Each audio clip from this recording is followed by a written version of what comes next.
Demono Ashasiana. Kana ashase. Boy, come on, how to say? Kana legacy. And so the udanu ni at the bar a gas sport. I was at the Hanomalia.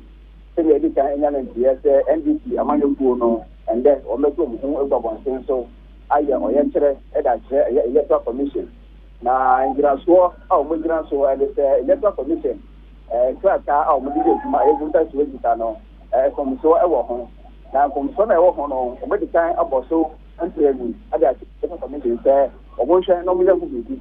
Na no na omodo mujiri say electoral commission entuta anamo no. And the third na so manya bre ewo de omuka no ho say ometo mu ho edebu abonten so. Kana mi no ka say die ampa NDC for esuri etomu egba bonten so am mi no ka say die aye cycle ayema ayekoko emi tuntum eno mo kalent na gedi ehu e cycle hano mo a mi no ka say yenche afei and general secretary of the chairman of the party aye estedin tetia akata aggressive media no eno mo be shemo hano mo ebi a enche o metu na mo ada successful e on then na mi no ka say do me sha say e cycle hano mo do the CAN akako twemu e o Parisco traffic light o mo fi hon bo no Accra Sports Stadium omo esi Accra Sports Stadium only when you ever check the Parliament of Ghana. Na Parliament of Ghana hono mo no mo here mo to me ever check electoral commission. Na omo dey there so mo petition no asa ko share electoral commission for instance. Na asa no mo be na director of elections NDC aya Dr. Omanebu ama any control so e ka say the okay na no say the for aya and then no aya so be e no mo be e dem o man Ghana. E say there dey interesting and then the one about there I know and NDC for e na say omo person about the star and to the NDC for to mo go want and there the more extra Ghana for in and it's assume no more and to catch a letter commission and then the and I said to so committee time no the commission entrance no just time for me so no the edible demand only I can say you with the NDC I intend I remember now memo I see letter commission no I directly all regional directors of the letter commission the NDC demonstration on me and then na only there and then only need to do na electoral commission memo on Montana SSS electoral commissioner aye manage minister I directly all regional directors of elections the NDC demonstration on Moya and then the petitioner a crow more what or all the regional directors you know or move here more and no and actually and the NDC for in other words more the statement here about the petitioner NDC for SMT and then I know another Omanebu actually with the commander the electoral commission directly all regional directors the petitioner a crow mono and that so Mujia, more and actually a petition and the NDC for there, not in Chinese. Dr. Omanebu actually will say, I can't have the conversion points, every year, a electoral commission, after I get here, a year headquarters, no, mobile headquarters, on the NDC by year to make sure so almost the petition, a year headquarters, or make the academy, and therefore petition on the possible commission for, and make the Biomano and let me academy actually Ghana for. Now, yes, sir. Petition maybe that electoral commission idea or see your budget or mark up a also more share and money and now look at it here and also say you know every animal there be a Parisco traffic light if you want to mark that sports stadium the parliament to make the Magasa important so every Ginano electoral commission head officer of course and the officer of move petition on the president at the electoral commission Ghana and say they were having and the one among actually money actually the record. Okay. Now, Sir Dr. Edward Omanebu amaka say ya ka kire EC commissioners say ma omo nkasa na omuduru wa de ombe bi ombe mo makasa no ombe den menti honase papa. Nana, Dr. Omanebu ama the NDC as a party I accept a memo. That memo no is the electoral commissioner, managing names and all directing all regional directors of the electoral commission. The NDC form demonstration on me and then petitioners or some petition the officers in here and when you and petition now I know and the director of the elections Omanebu actually with Accra no more I because our national headquarters of the electoral commission or make sure that the one major petition and then no academy at the petition now so a comment on the part I am maybe going to be answered 64 will force the commissioner to make a statement after receiving the petition. I see. A dominant is saying.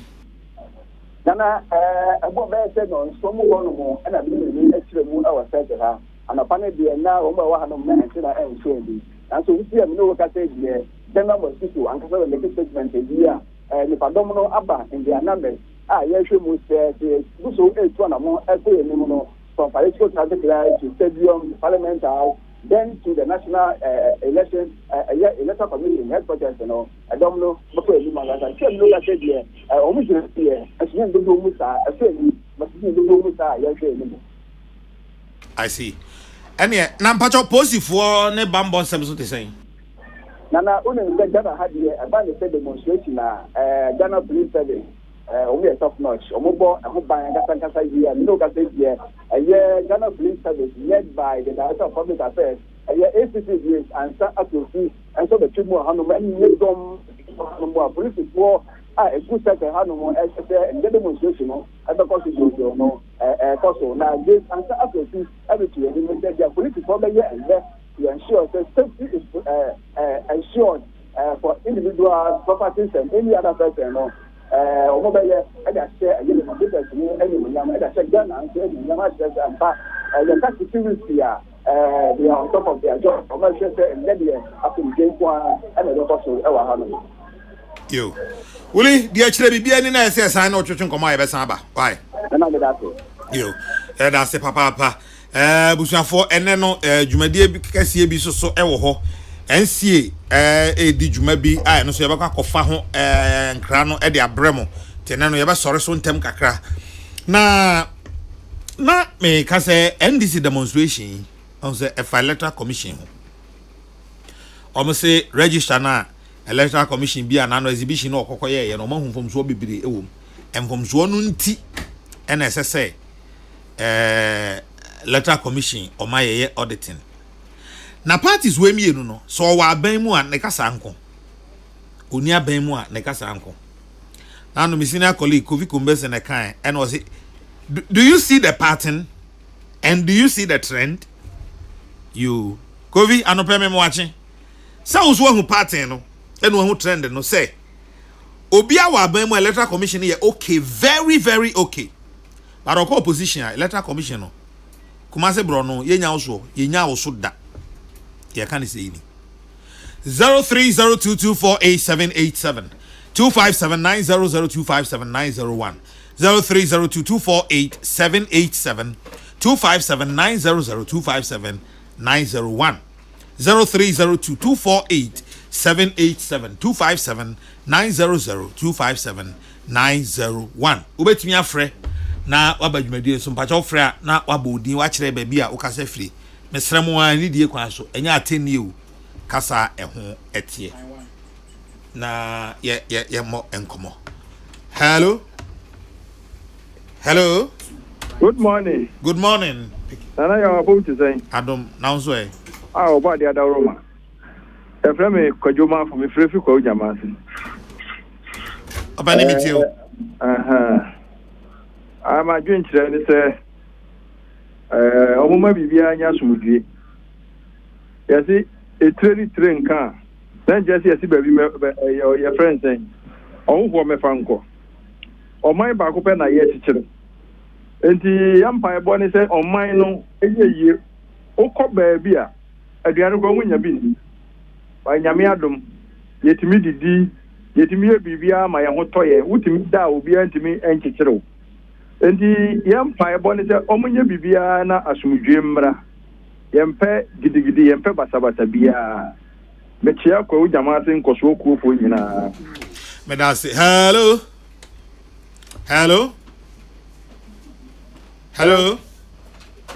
yes sir Nana eja pacho me chon kan okasa okay hello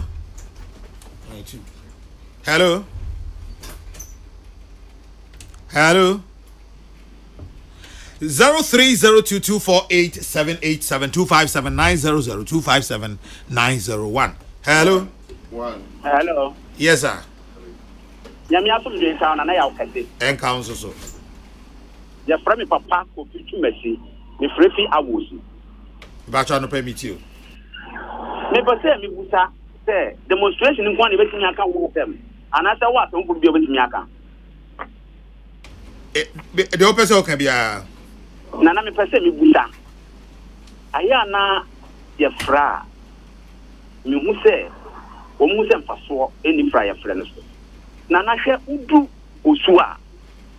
Ten ya $60 e wa bonten. Nana ade we me nko anga na ye ha me. Wo free osu dan kwa circle. Ko du papa ye. Yes, $100 ten ye ton money. Udu airport wo. The whole world dancing. The whole world the dancing in airport.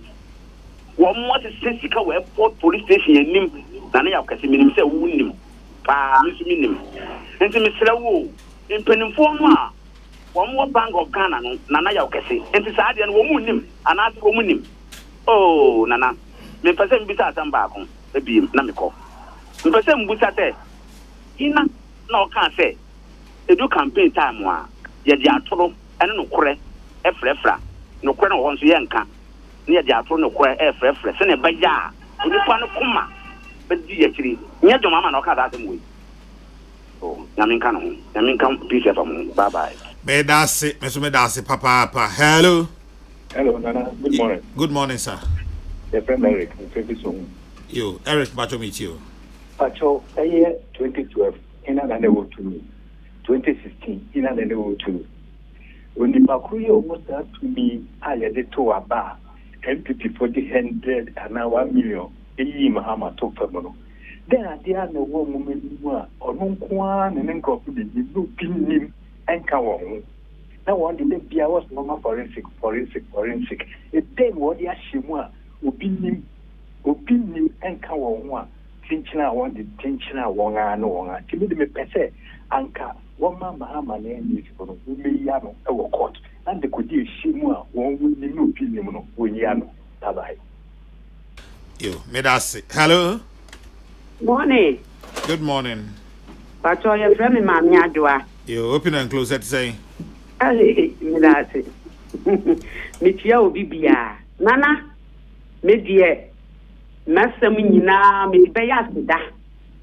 Because Ura Mahama. Oh, no, Bakatra, yes, say. Let my brother Baumia says he's going to stand election. Because he's a northerner. And because he's a Muslim. They will never give it to him. Asemna ba yeda si papa. Because one yes, northerners. Oh, when you're president of Canada.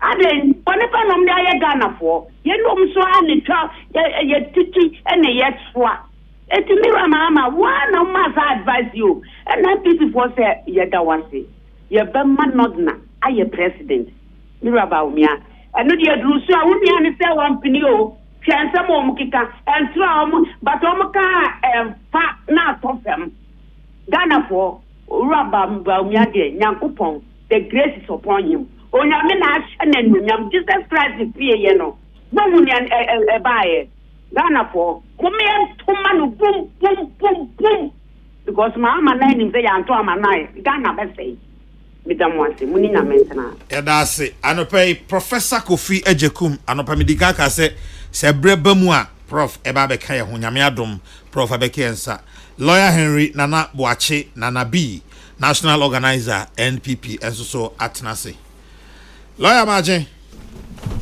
Nana yao kese Nana nipa mejozo napom nyame adaroma ebi aboko nansia ni free origin hafo mizawa oti ho muzana mo carry news na hafo ekona nim papa ekwana nenye oh Nana nyame no kuni me ko na ye in fact if you ko hin na ye onse 2 months ago in fact me organize a crowd war a certificate North. Okay. Kenya is number 1, number 2 to Troso. In fact, to frame a say problem a wohono was rare. Nano I call a fast or may got test in your level lay. In fact, what we do was already not Newmont for Abwa. Aye, a quantity be passed. Send the freedom cooking as in our king. And I make king say, come send one year, it wasn't where you do no beko or you know, Hoka Treze. There be no beko. Meba. Aye. Enyo hino no be ko hine. Sorry. No be ko hine. No be ko hine. Se go ta no mu do mani hu aye ni free baby ani. Etwa mu no be ko Kokrokoo. Na enye abayadaroma no me hu se ko ta ko sankore. Wa me akwan a ye de ne yes ya ne se on be ne ntem na by December na asunya etum. Oh my but me ko hu ye ne de ene cover to me yi ene se no me sia level no I'm so happy but ubisa have in fact on ye call Kenya say on impon kasama ho ye totro so man hene no bo aban na ba so se no kwasem ne bibia na atwam no mu so akwan ho pa nyame ncha de ene eye ahohare a ye de guso ayo makwan no o mani so ni on besra aban se aban kosoa no enfon hare na onfa enwi eti nana ohoi omusa boy abaso agenda 111 ni omanya bia pagem edu be 75% complete moka but ubisa hafuni bia no pa kwan ehia no pa de fit tepa ekogoso kwan na meka se no sei ebra kwan obi esu na ni wo eno hu hia mekan contractor wo so oye ba na mempa ba mebo nya ne se ombetimi ayi ni ye na adopting the language of prof no ombe ni papa send baby oma ye du ni die I have no doubt say by December no na nsenchene ewo eye kwan no so a omo ede eye quota no ede afaso so I saw massive and ade ba ko mani age hu ye omo say omo di hu adanse pa eye machines a yade akọ nana say obi yare ne ne hospital a yade drip eni sini so ya kwan no so yare ene yiraba omia one ne boss nana danko akufo adaroma yade drip machines nso akọ ya kwan a say nkron ketin ye kura bi wo no ma ne omu hia ne say ebetimi ayi omakwan ne yi amamo na omatimi kura ba ku kesim abedi dwa abeton mo ne ma obi kura ho mfa no a na omo de ne ba hospital kura omatimi ayi bi wa na kwan ne si eni jesu nko a ede aba ahafo mamu no you have no idea nana mejina wa hafo mamu ya na nze won se ekwan a ewo techimentia ekusi ofinso anu se no so man kama A1 fantastic nana me say kan ofi be ma hun se wahwe anka sunwane a wodi twam akokuma ase no kasajan ene kasajan ene ofi kumase ko sunwan nanka ye hu bebi sa da ene yes kwan so a portion very large portion o ma ye contractor guso a omoye nti nana eye ene gisema me di free half bre won se okuro no kwasem ni ene adwuma ekoso ene ma ekoso na aban so behwe ne mantam no ne krom de eti the larger portion na ye mantam region na so origin no wo no ene gisema me de efri ho a me de abre no nana no ahemfo ne ahema wo nyina se omo echa yo me na no so makwa ba beni de na bi ni mi yo so mi mutimi fie na bi aka jem se empoma bi de kire ndi o pese odwane ya fa mi a me de ma hafo na bi yo nyame ti ase be ye e ma akwa ba so ye da se prof oyene acho ma che ye jo oyene ma openi wapum apom de nyame adom akade aka no kade na bi no be ya so ama de aka na yi se be ba ho ni asem yo na bi ano pempese metie o demo NDC demo against EC issues o marriage ene ho enema na galamsey so e wo me table no so but minim de opese oka nana medase ana mamenchia aye watifo no ahwefo na memfa obusu nkumfa ma me amewofa professor Ajikum nana se mehwe Ghana abakosem especially ewo electoral commission sensem na mehwe nkomudi aye di afa bebi aba bedura nana mani adi aye EC ngomudie hu pa Menu atika ba bedru amencha ono so anka ho. Many adi akiri. Anani etieni. Yeah, mass registration, new register 2020. Sabre ye no kra no kwasem ni. NDC for kra ka se enke hu hia me enye. Obeka ya no so mo sa ya kire sa. Na even a brand new COVID mo kra no. Eye electoral commission ebo no homodin timi tro edin kama sene fata.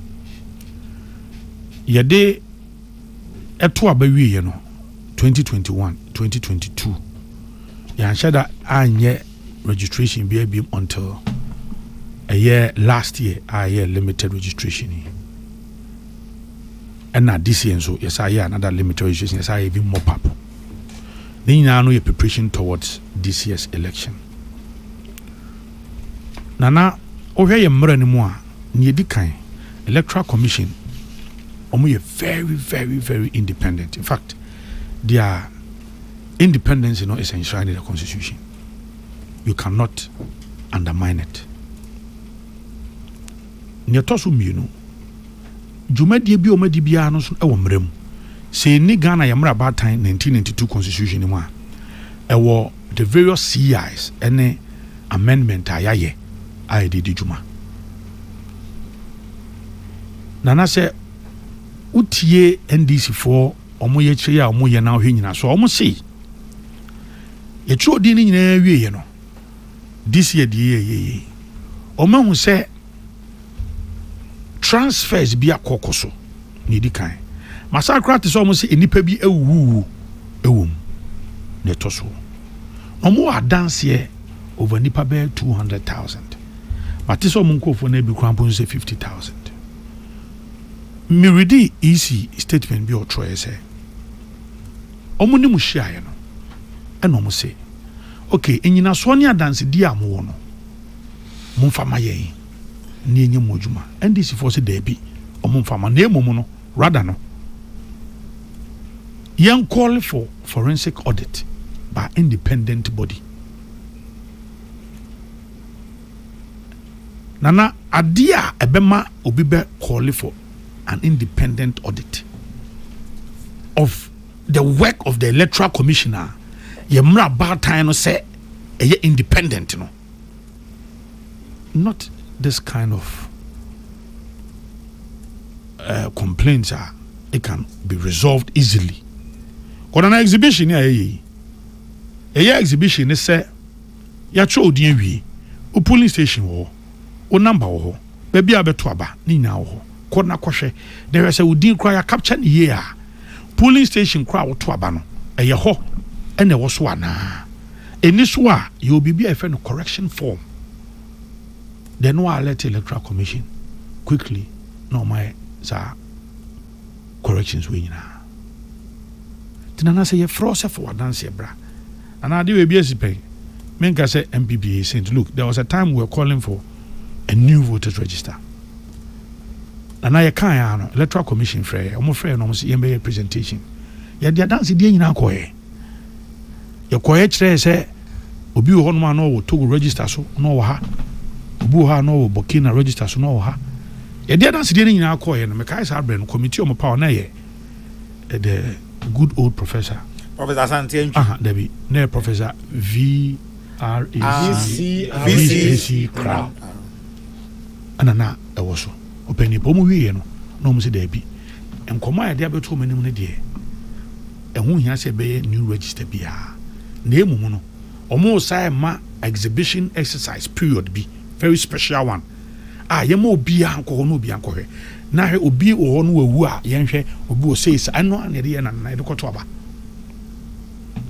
na de koto aba eti se na who raise issues be with electoral commission numa na electoral commission say for wonyina so no mame na menyi into one amon na di kan we don't even know say we see over 200,000 names I will say ya displays of no kwa na no cry because na no kwasem ni me hu say enipa don bi sa ameki complain NDC for na eka say bianka me bia meto aba nanka enipa be edu ana say aduonu I protest say oh me to aba ha na ye yi me din afiri ha nti wobekọ ABR domino and so the same thing. It is NDC's claim that they have a certain numbers be a fee say and sanity. For dance branch I was on farmer. And I will say obeko or ye chair. Nana. Nemekani. We in the MPP, we will not allow any foreign interference. We will not allow any whatever name independent body to come and sit on a constitutionally created body, mandated, well established, or more districts, or more offices. Say and some for another independent body be come then see then aba then aba. We will not allow it. And any attempt from Electoral Commission say omo kwa for body bi na body bi be omo forensic audit say body bi e ma hwehwe mu niam mu no we will resist it fiercely. Demonstration and this for you crazy no mu ye crazy say then aba ya ko chocho die we unkofo gina ho obi a exhibition unkofo ho also wa dance e fabra wo so mfama on e keep it to your chest rather no be your chere. And many I respect Obia or the me. For me, this is one of the most useless demonstrations ever. Demonstrations are to solve problems. So Obi Ntiwa Seman ya. Ebi awa kan sem Obi ko nipa nkwa on man listening here. On man that even arena no cross brand entrance. We Electoral Commission won say mombra. Mo ade mo famra ne nka ho asem. O si da bi o mfa mame na emum no mekwa abontia kwa koyo ye kire. Oye kire no so a wo ye no. Nana petition almost what they call the various regions, you know. Almost the Electoral Commission. And yes, I'm the movie for almost the Electoral Commission. Whatever demonstration almost what you crowd, almost the same petition, Electoral Commission. Same petition, how to Electoral Commission, you know. So, if it's Electoral Commission, into me solve all problem number one. Then why go there? And I've heard because I don't trust. But this is because we don't trust the Electoral Commission. But if you don't trust the Electoral Commissioner, you can trust an independent body, be a free baby, so be conducted from it. No. And that is our position. Electoral Commission, they must be watchful. So far, if you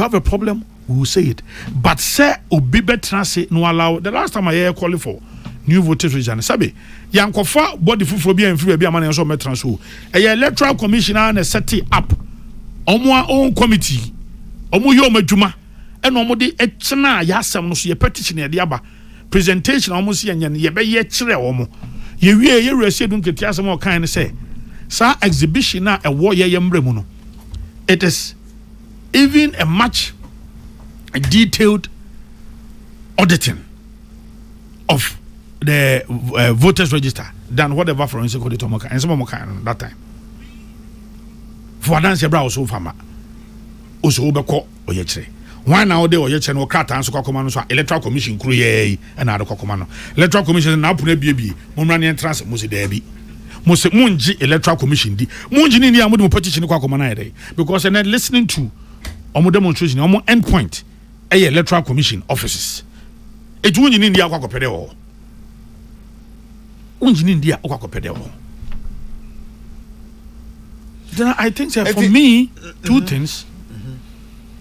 Demonstration here to remedy a mischief.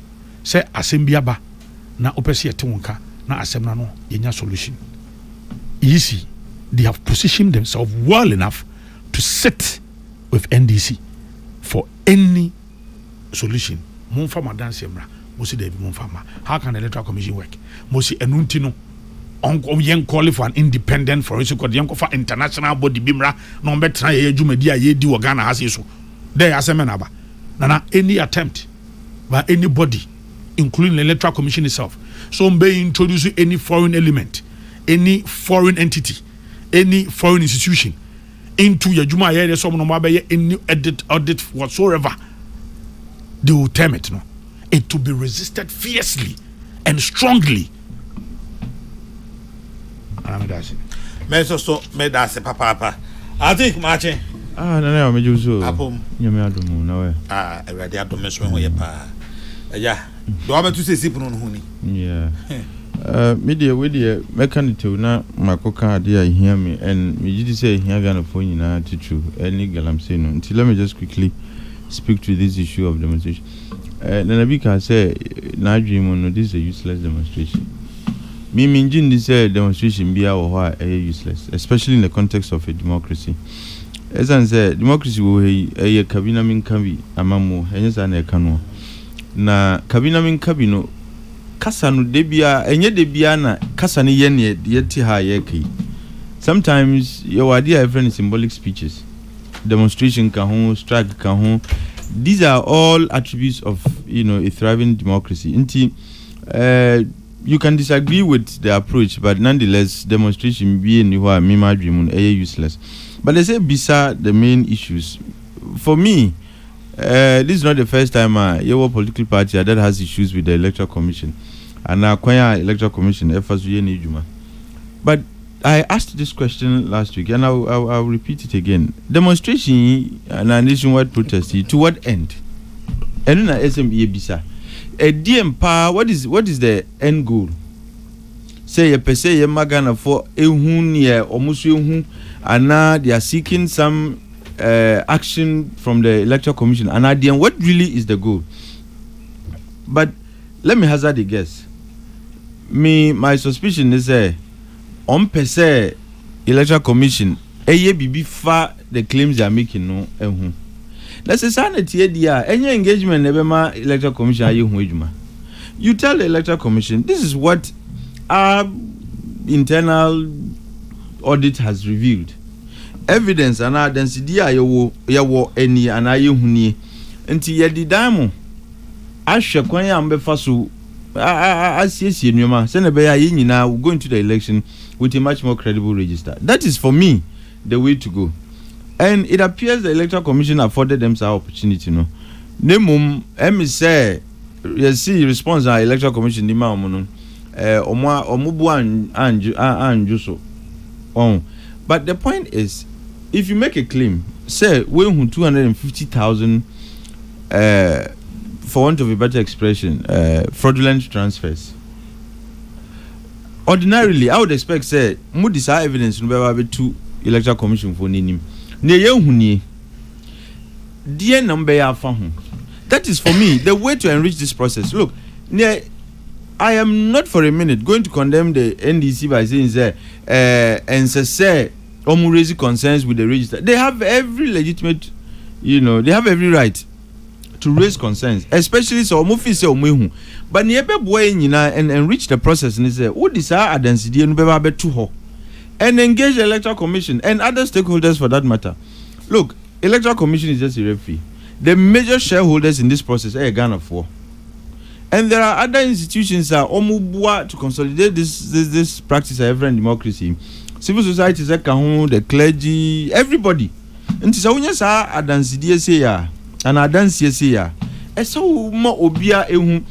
you share it with the Electoral Commission and other stakeholders. Na say no krese niemu ehu ene niemu kano sanity dia na Electoral Commission anya hu bibia, then we can all demand from the Electoral Commission some action. But to just take a claim and you don't back it with hardcore evidence that requires shall I say actionable evidence, it becomes difficult. Until I'm busy, I said demonstration I am look my demonstrator who sells until me demonstration there I will support on any day Obia officer because then you cry and so demonstration. I am not Obia make us demonstration sabi and we here okay and so I'm a PNC for now. Why am I a PNC? Demonstration demonstration new a presidential candidate no a young man PNC for candidate. Oh, Bernard is good. Bernard is good. And he's been through the mill. Bernard, he's smart and all that. But PNC for us, civil society organizations that are concerned about, the destruction of forest, no whatever this. Anti demonstration, I'm an advocate. I support it. But the question I me bisa on this occasion is I'm not saying the demonstration but what really is the goal? Because the goal will determine approach me my dream as efficient. So if the goal is to engage the Electoral Commission, sabi ile protest yi nyinechi kamiyaka said didi nyinechi, you still want to engage them. What is here?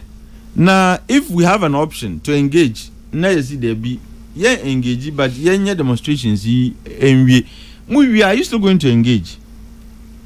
But if the idea is not to engage, now you per se magana musumu Canada, maybe the demonstration will suffice. But if you really are requiring say young bibi, then I would have suggested a different approach. But I'm not the strategist and chief strategist of the NDC. But like I said, the goal actually should determine the approach nankeso adopti. And Electoral Commission for so far a posturing that is telling me say yenye yadwins and yenye crowd say enum bedin komo. If they had such a posturing there and can also a different conversation. But Nana Bika Bibi, I said this somewhere and somebody was disagreeing with me. Look, yen register is more like a national security document. It almost say, it is given to political parties and so on. But access to it is restricted. Which Roma Electoral Commission is open register and it is only public to the degree say yet me chairman political parties. And these are major direct stakeholders in the election process. Now say yes, first document third party. You are compromising our national security. Because third party now has access to our register. There's no telling what they can do with our register. No. Obikazo is a public document. It's not public document stricto sensu. As I say, access to it is restricted. I don't feel comfortable. Even if there is the need, the young fan class said, then there is that compelling need. Say yenye audit of the register. Any third party for register. The Electoral Commission has its own internal audit mechanism. We can call for an improvement in that internal mechanism, no? And we can even say, look, like we always do. Sometimes committees are set involving all these political parties and to some extent civil society organizations. You could make that advocacy say, look, another recommendation say, yes, anti-committee. If it becomes imperative, if the evidence is compelling enough to warrant an audit, to me, it can be done by all stakeholders. But to consign that responsibility to a third party there, me no on that. But ECAO can say emanenye obetuma na adi. Almost na NDC so on your money. No, what tiena make the one was the exhibition is part of the audit process. Deduplication is part of the audit process. But I'm saying say if it becomes even more compelling, say yenye a wholesale audit. The Electoral Commission has its own mechanism. Usually what they do is they call IPAC, no matter committee. Parties have representation on that committee. Academics can home, civil society force can home. No money omunombe jumano and Electoral Commission officials bisu beka home. No more omuni na aye jumano because that is what engenders confidence. But to say let's consign our responsibility to a third party, a business entity for that matter. I think we are overstretching the call. But so far, like I said, I am yet to be convinced the NDC, the names they claim they've seen. Because what stops you from sharing with the Electoral Commission? And when you share with them and they see the preponderance of evidence, they may be compelled to say, look, let's do a wholesale audit of the register. But in the absence of that, you are calling them to do a universal audit of the register. But evidence now, is not compelling enough in my view. But we can always agree to disagree. Media, the engagement process needs to be expanded. NDC needs to engage the EC more together with other stakeholders. The first meeting now, I would suggest in their next engagement, because after our protest, if they really are looking for results there, then the next thing is to re-engage again. And my suggestion is that in the re-engagement process, omuma other stakeholders and kahu, so that together we can find a way forward. Mika me mamifa enunsi na membra ensi hona me. Mamintie prof briefly on that nafi yembra because galamsi enwe hiya mikra don't say room is also briefly. Say me papa no minimum discrimination. There be minimum there papa no betimi ayi ntra. Obebu be ba akopɛ no awi asɛm no. Nana. Prof. Etia ni tia nkan yɛ sɛ baabi for me fankodi. It way ye mamu asɛm na ye ka. Eni sɛ kodru sɛ obi free baabi ɔno na ɛbɛhwɛ mu aman. Nya minim nyina ne sɛ ɔyɛ kyerɛ deɛ mmra no ma ho kwan. Na obi ɔyɛ yɛ kyerɛ bia no ya na ɔwɔ botae bi a ɔpem akɔ ho. Na wadwen sɛ unwie no na waduru saa botae no. Di sɛ uwie na wanuru botae no na yɛ ɔyɛ kyerɛ ho. Me wa rehim sɛ botae on pɛ sɛ ɔmduru ho no ɔmbɛduru.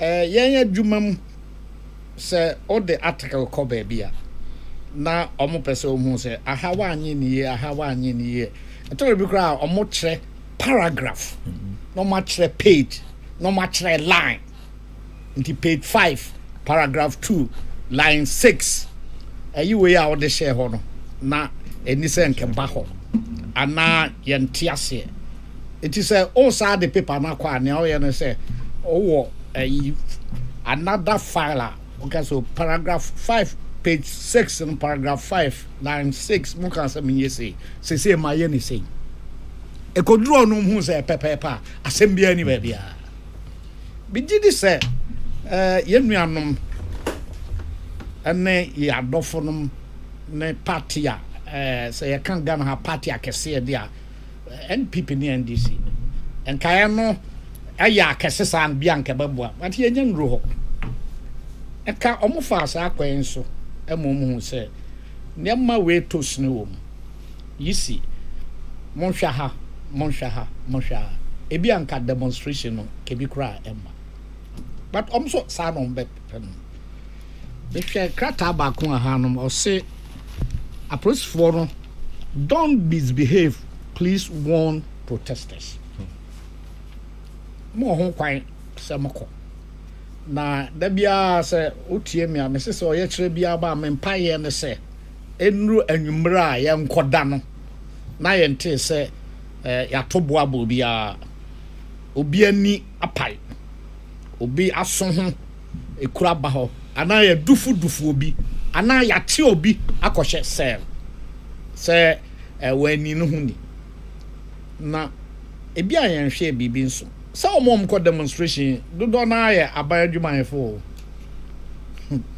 tisi ehwe ne sa ya hwe productivity ende ye o in 16 regions ni nyina regional capitals kuma se takrade kofodu am ka ho iti ye nwie ne no economy na ye nyina pese ye ni ye no na enipa ya se omko adwuma do na ye demonstration but emra no mom ho kwan eti me de me shram kosa se enhyehyɛ ye de ama wo no omuni so na enura nwumre no na asomdwe eda so ho bae manosi I think I've heard what I say. No, I've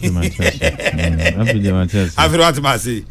Was a prof ochecheni ana ochecheni mapano a dear friend some radio otiasia ti obisa question an exam na why you very concerned na fi na be cancer mo metimu se prof de no mpesa kase hunu ana chro hunu was a market matre be concise and straight to the point, yes because we been na ho at the end of the day na sabi na no mfa nkwa na chro nti mama say ade mri abem say mama nkwa na bi wara mra wada no so buy in chair mama nkwa na bi wara mra ya announce na mati na ya announce say wa bi dru na bi ego ai ya enti ya nsasi na bi yensu ameba wa mention ho na pesa woko uni bresa nti ho na pesa woko yo 20 million no da bi mahama kan simbia dangerous yeah ana ebia obi wo ho a kudita ba Ghana no ono no ida sibia we hu ana ehunsun so no anka na busua bia but me I lived it and it affected my family. Kudita by me papa edwane free kruma ene ma na oye mattress factory no ahase ni nyina no eseye minuanom eskatai minuanom bebre ye ma menom ne hweye ye be ye enkra single mother and a single parent and a eti me no me hu me papa nche bi akwa no se free enya a lot of effect won so adwendwan sa ana ya bo achi di free so wa be yo man panin pen kokra de na o ya assemblyman na is a Ghana e kira onye obi an assemblyman no wa be MP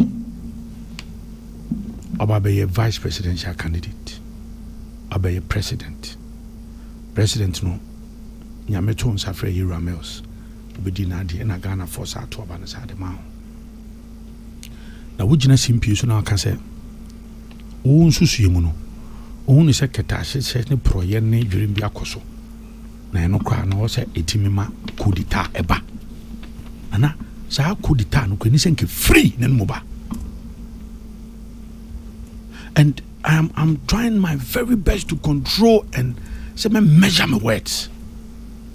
Because say baby na wo no I affect your family. You rakofo nyame dom ni nyansa oba ye o se o so ka ku ekuro ibom I will set up National Reconciliation Committee and I go back commission. Go back and listen to and someone ko for ba ho me kan ya reko sem. Eden esie eden aba sebe wa penso ye wonkofo bi kran ba ye kan embassy ne maslok maami ano wasi court say 70 million bi afa ne sase ana o se nke market to men ho we free obi aka say wo wa penso no ye kudita amra so we free kronim we free kronim am da bi no what I meant was we free kronim I thought okay we free kronim wa penso obi ka se kudita bimra obi ka se kudita bimra ebra obi free so a ese bauxite concession odi ama wunua court and esa reverse sa transaction no obi ka se kudita bimra ye de mra na ye adwuma. You see, I subscribe to what Atik said baby a Ghana enyini no there were a lot of democratic tools. I may disagree with the demonstration. My friends no useless because the end point is that most of the petition Electoral Commission. It is a wunya why a president paying. What pension you be an no yard? Na do so about 4 years so because you do. The Ben and another danko kufuado ebra no contest ko jina baby say wo wama dum so aba mfie na eko mfie num etino yama kudita amra ne entu mfiri so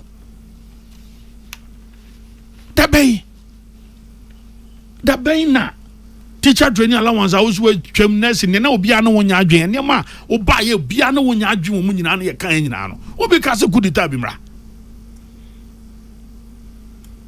Then what kind of reckless statement is this? The moment asa kudita no beka no na enipa bi ya wo na wo sa PJP and you have been former president before, you should know this. Come on, some office economy the way it's been run office on omunya adwen and abeka na kan to the point where Africa the wo said dia himfatem said dia sofatem said di mama tem say imam bia na MPP for eba ho ma obekamfo nti no sofo no onimu say tabra na ne nkofo besre school fees from when on tribune nti oka ho asema eno na yede eti ohene na yekọ no wa no so enim say hospital aba ne patemu kota na no ayekọ kintampo no mo ka say kintampo kru so fa razak abreso a ode kota aba wa ne akanya na kota ni o MPP abenso ye ba ne de aba eti ohene kasa asemu ya wo so ohene no enya atwom o hypocrite on ka no kore na yen yeba ho a no mo ne yesresre na amamu ofun no ade na omo nka ho asem I mean come on We can do better. And I'm sure baby I drew near baby. I won't say you know. No because I want can say when the kindness will because anyway for me nyamianum nukrini. Well, another meto about my indicita obianum dear. But he must be punished for that. For even as a former president, I would do one no crack coup d'etat say when you buy also in your drink no nka coup d'etat and see. Asofo enya chom. Ahimfo enya chom. Imam fo enya chom. Eti yero ba omia ekosiesie Kumasi Central Mosque de mom na okọ na Central Regional Imam kasa odomasi a wo se Central Regional Imam wo enya atwom aseme na ba why no ade ne yesa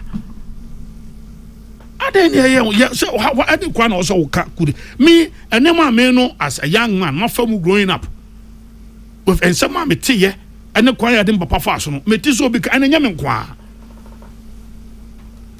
sia motos no tata no ne wan na na pia me nka me na ma pia me nka o mo fi munya no all of they lived it to the unwi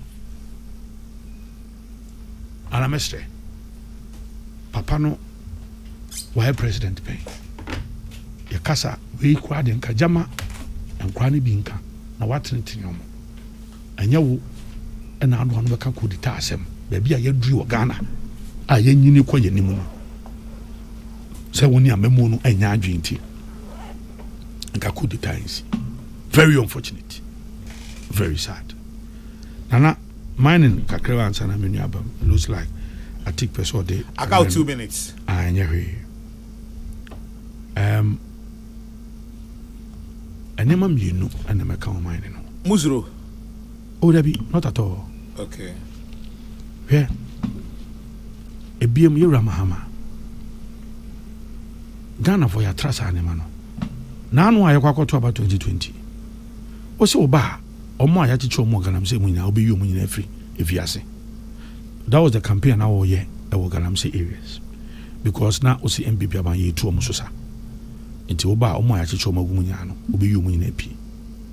Omo a make say enipa 800 and attorney general prosecute omo or offenses related to illegal mining. Nana yensu ene yakwaye. Me hu say there's a committee ya battle illegal mining I'm say for far too long. And she say be bia nana. Nano kwade meti say I think the organized labor can say and can all forms of mining. Yenyai ni nyina. And oh yes sir, there were legal implications. Small scale Almost small scale. No, but I think I heard a voice. Almost all forms of mining. They used the word. Maybe somebody, but the organized labor all forms of mining. And I untimi nyenesa. There were legal implications or international implications. It be a foreign entities omaba omukuta omunkrata omudi adwuma na emum ne oni nkrata ade na adwuma na eden san se enkremu ayi batakari shedo do nti amaye hu nkremu pa enti obi okro nkuta aye nkrata but me ade hu hia me essentially pa ye yensuo nana ene ye kwaye eno die no matter what we must preserve these places. Eti empenifo a apom no mo hwe and e was a fight here dey we say amanyo sema dey ye na no wo so ba obechi go for finance here dey wo so ba obi oye e bia obechi di panatum na media for na koyi voices nya de pie Zana brief this is what I'll say empenifo no hwe ye kwaye ene yensuo nsomra ana osa akoba no nsemba mi men koma ati let me say wait just 30 seconds mampenyin dada jo mama can say because of ketacheno proyenti anko o can say onyaya anka ku beba na say could be a basis for a coup d'etat could be ana onyaya emuni yin no kan da bi wanka onyaya and it is true such words may not be like ideal in today's Ghana. But Nyoka, and it's not very far from the truth. Kalabuli, people like Kwame always says, people died for far less. And nemre nyoma yunhui ebinsi wagana hana mamfu edi omko firing squad kokum. And why? What was always the pretext? And the are you endorsing? I'm not endorsing. It's a factual statement. It's not factual. How is it factual? Why? On what basis did Yakan say? But that is the one reason why I'm saying that don't even bring that word. Oh, let me say it. No, that is when the Nimre, you can do that. Oh, what was always the basis for Rawlins's intervention and Yakan say suspension of our democracy? He has always been on the back of corruption. I think we should not condone such things. That's so must the former president refer to Sir Erano. You don't tell him what to say. And I'm not saying it. I'm also saying but why you are guided by your past. Guided by what past? And teacher said, "Yetihana nyuma nkoyiya emanenka and make the point say." Oh, nobody says in and I say, look, vote against Omo. Why should you even introduce the element of but yes, sir. You should not even introduce the element of coup d'etat. You don't no nyabutre. Onka say obinko you kuntina mdi can be sir the difference no. Onka say could be a basis which is true. Akufo-Addo check it out from this guy.